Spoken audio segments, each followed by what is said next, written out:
ikusten ditut bekainak eta nire haua izan daitekena somatzen dut nolari zaidan barruetan somatzen dut onditzen Zer ospatzen dugu gaur hemen? Bueno, da Euskaldeko txapelketa, Euskaldeko sokatirako txapelketa da, eta pixkat ikastolak azte kulturala. Nola da, behakin batu ez, ospatu nahi dugu. Eta zenbat taldek parte hartzen dute? Bueno, sokatiran daude 9 talde mutilanak, 8, nesketan 3 talde daude. Badaiot, Sakana eta Ibarra. Zenbagarren aldia da horrelako zerbait antolatzen dela? Ibarran, bueno, leheno lauko txapelketa antolatu gendun hemen, finala, Ibarra gatu zen txapeldun, eta guain hau da ligila bat, gaur da klasifikatoria. Jundan larun baten lehenbizik gatu ginean, daia dauzkagu 9 puntu, orduan 6 lehenbiziko pasako ya, finalea, datorren asteburuan izango da finala. Eta nesketan berriz, ja ligila da, 3 talde noraian, 3 ligila. Hor lehen dibizi dago Badaio, bigarren Ibarra eta 3. Sakana dago. Zer diferentzia da sokatira normala eta sokatira goma gainean edo? Bueno, dira bi modalidade, bada sokatira goman gainean eta beste lurran gainean izatea. Hemen dute da diferentzia da, dira, bero kilo eta noin dira 640 kiloko, 8 lan 640 zartu berri izaten dira.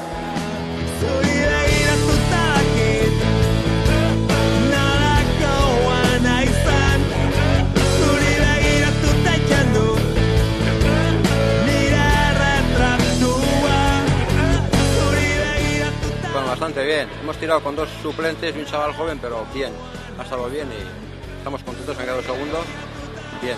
En el febrero pues es la final, y los 6 primeros se han clasificado y iremos a la final, que somos Abadiño, Ibarra, Sokarri, Berriozar, Amaiur y Ñapurrak. Ñapurrak es de Iparralde y Amaiur de Navarra, Abadiño vizcaíno, nosotros guipuzcoanos, Sokarri vizcaíno y Berriozar es Navarro.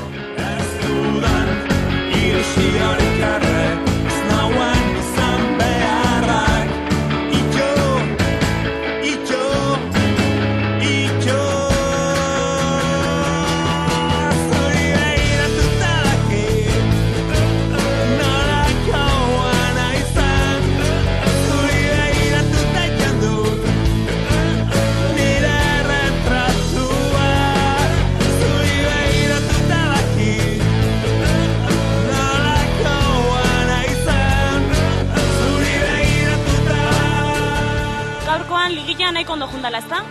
Bai, ondo lehenko astean bai, eta, bueno, kanbio batzuk ditu eta besteak nun bat jinditue, baina aurreneko puesto bigarrena mantentzea konseitu dugu, objetibua, helburua aurreneko 6 sartzea zen, eta bueno, konseitu dugu, eta datorren astean, 6 0 hasiko eta bertzen pasatzen. Gogorra izan alda? Bai, hor tira pare bat izan dira oso igualatuk, eta, bueno, eta gure aldea tokatu ja batzuk, eta eskerrak. Nola ikusi duzue beste ekipoen maila edo nivela? Fuerte, nik uste esan nuke azkeneko urtetako igualatu nahi zagoela, ez? Hor 6 talde pasaianak, bestiak oso ondo, kanpo gatu janak, baina 6 pasaianak oso ondo. Eta ez da difentzia handi, nik uste azkeneko ingouna, eta aurrena ingounetik ez dola difentzia handikan. Etxean egotiak abantaiek ematen aldo? Ba, beti kanpoko etxekoeran animoeke, indarra opoza emateko, ez? Eta la jende asko etorri agor gaina, eta bai, baloratzea bai. Eta, bueno, badakigu hurrengo larun batean finala izango duzuela, ezta? Bai, Zeberio nizakoa, atxaldeko 6 nola, eta, bueno, abertzea datatza. Berezan demostratu behar da, eta hori izango azaila. Aldaketarik egongo da ekipoan? Ba, pare bat hola ingotxe igual, eta, bueno, askentan entrenatuko dut ikusiko nola di joan ekipo, eta, bai, pare bat aldaketa hola.